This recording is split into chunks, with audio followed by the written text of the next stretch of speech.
My name is Charlie Haffey, and this is a quick look at the count and CountA functions. The count function is a statistical function, and it counts the number of cells that contain any number, and it can be in any format, date, dollars, whatever. The CountA function is a statistical function that counts the number of cells of any cell that is not blank. So if there's anything at all in a cell, it'll count it. And this is perfect for us if we're dealing with a range of cells that are text only. Let me call up a spreadsheet that I'm going to use for my example. This spreadsheet is a model of the data that we're going to be using for our item analysis. And here I just have 10 cells. And in these 10 cells over here, I've got A, B, C, D. These are the alternatives that we'll be using in our example. And you'll notice that I have here the responses for 9 students. Okay, so let's come over here to count. And I'm going to start off with =, count. And you notice I get this help pop up. So I'm just going to do count here.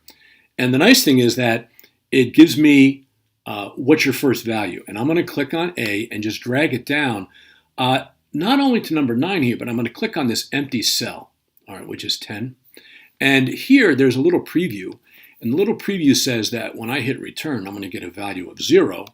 And that makes some sense because count will only count the number of cells with some sort of number in them.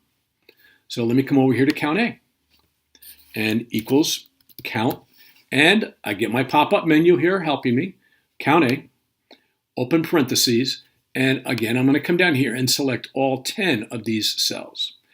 And you'll notice right here that it shows me that in my preview that I should get an answer of 9, and lo and behold, there's my 9.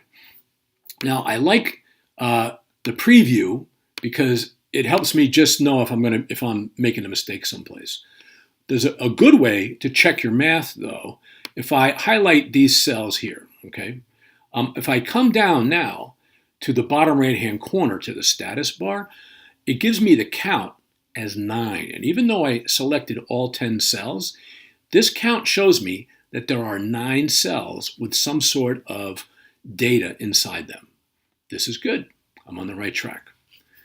So here's what happens. I made the range go down beyond what the last answer was because little Johnny, he's on vacation in Disneyland and he's been away for 2 weeks and he comes back and he's going to take the test. So let's just say that little Johnny comes back in and he goes with a response for this question of C. And you notice over here, the count doesn't change, but CountA says that there are 10 cells that are not blank. Here is the liability.